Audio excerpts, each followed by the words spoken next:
2017, E.M.D.R, or eye movement desensitization and reprocessing, is celebrating its 28th anniversary. And as is often the case with scientific breakthroughs, its discovery was accidental. In 1987, Dr. Francine Shapiro, an American clinical psychologist, whilst walking in a park, realized she coincidentally moved her eyes back and forth when she was having an emotionally disturbing thought. She noticed that in doing so, the emotional thought became less distressing. And by this chance observation, she discovered that eye movements could reduce the intensity of disturbing thoughts when practiced under certain conditions. She began the first research studies on this topic not long after that in 1989, whereby it became clear that E.M.D.R, and then called E.M.D. or eye movement desensitization, was an up-and-coming treatment for victims of trauma and patients suffering from post-traumatic stress disorder or PTSD. The newly discovered success of E.M.D.R was published in the Journal of Traumatic Stress.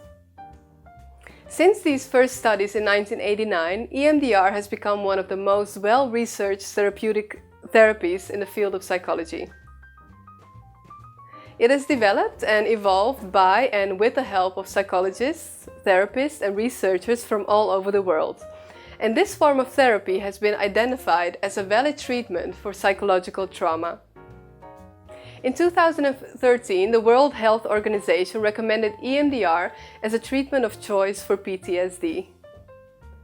E.M.D.R was initially used solely for the treatment of trauma and PTSD, but since then many uses for E.M.D.R have been found. The main focus of E.M.D.R therapy is how to deal with memories and how memories are processed and stored in the brain. And E.M.D.R is intended for use as an adjunct to other therapies and not as a replacement for them. Nowadays, E.M.D.R is used to treat a wide range of conditions such as anxiety, depression, and addiction from substances like alcohol, drugs, or prescription medication. What is E.M.D.R and what is it used for? E.M.D.R is a psychotherapeutic approach that was developed for the purpose of working with distressing, disturbing, or traumatic memories. Examples include psychological trauma arising from traffic accidents, violent experiences, various types of emotional, physical, or sexual abuse, and even the unexpected passing of a loved one can warrant the therapeutic use of E.M.D.R. Traumatic incidents with parents or peers can have a very negative effect on a person's sense of self-worth. And these events can set the groundwork for the emergence of a wide range of mental health issues in later life, including vulnerability for clinical disorders like anxiety, depression, addiction, and post-traumatic stress disorder. Eye movement desensitization and reprocessing can help people come to terms with negative childhood experiences. And when processing the memory with E.M.D.R, emotional memories are reprocessed in a more constructive way. And we could say that E.M.D.R helps to store the memories in a more neutral way, instead of eternally remaining in the mind as a chaotic and disturbing recollection. Finding the right clinician. A psychologist or therapist practicing E.M.D.R should have a solid background in mental health before they even embark on initial E.M.D.R training. Extensive further training in E.M.D.R, along with experience in dealing with clients with psychological traumatic recall, is highly desirable if the clinician is able to work through the protocol with the client in a truly successful way. And why are traumatic memories so damaging in the here and the now? If someone is experiencing recurring symptoms from a psychologically traumatic event and possibly correlated PTSD symptoms, it is possible that their brain wasn't able to constructively process the information at the time of the event, as it normally would have been able to with, say, a more normal or less traumatic experience. So when this processing of the traumatic event doesn't happen in a constructive way, simply recalling the event or trauma in any way, big or small, might feel as bad as it did when the event actually happened. Addiction to either a substance like alcohol or drugs, or addiction to an avoidant or compulsive behavior like gambling or pornography, is a common negative outcome from improperly processed traumatic memories. Some of the symptoms of psychological trauma include, but are not limited to, flashbacks to the traumatic event, significant disruption of life events, sleep disturbance and nightmares, irritability, outbursts of anger, difficulty concentrating, feeling jumpy or being easily startled, and hypervigilance. Some people turn to addictive substances as a way to avoid dealing with traumatic incidents, and using E.M.D.R in a therapeutic way can have a profound effect on the way that the brain processes difficult information. E.M.D.R therapy can help addicts create a greater sense of daily mental comfort by helping them properly address difficult memories and life experiences. This is often the key to helping addicts build enduring recoveries. How is E.M.D.R performed? E.M.D.R works very quickly and effects can be noticed from the very first session. The effects on the client can be intense and profound, and therefore being mindful of the possible thoughts, feelings and emotions that may arise in the aftermath of the sessions is very important.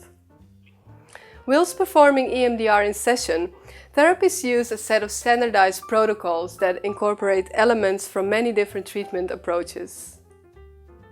In using the standardized protocols, the client and therapist are assured to utilize the therapy in the correct way, and quality of the therapy is ensured. E.M.D.R is composed of a series of phases. The client's problems are identified, and the goals for the E.M.D.R session are established, and the client is prepared for the memory processing. During processing, the client is directed to attend to aspects of the memory, while the information processing system is simultaneously stimulated with eye movement or bilateral auditory clicks. The processing starts and counterproductive emotions are resolved, and new, more useful thoughts, feelings and memories are created. What is an actual E.M.D.R session like? Your psychologist or therapist will ask you to recall the traumatic event that you have to work on. Special attention will be afforded to feelings and images that are strongly associated with that traumatic event.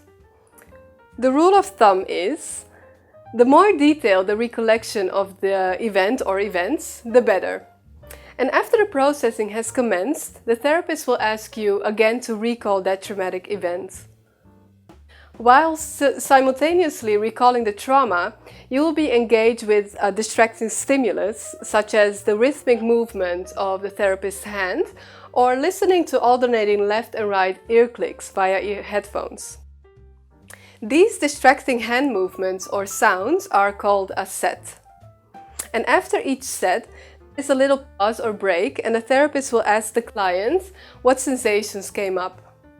Usually this will be a stream of thoughts and images concerning the disturbing memory, but feelings and bodily sensations can also emerge. After each set, the client is also asked to concentrate on the most obvious change, and once again another set is performed. The sets will eventually lead to a decrease in the emotional charge of the memory and its present-day power over the client.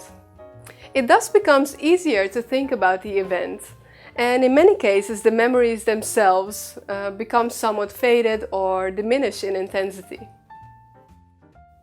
Sometimes less unpleasant aspects of the memory are in fact recalled.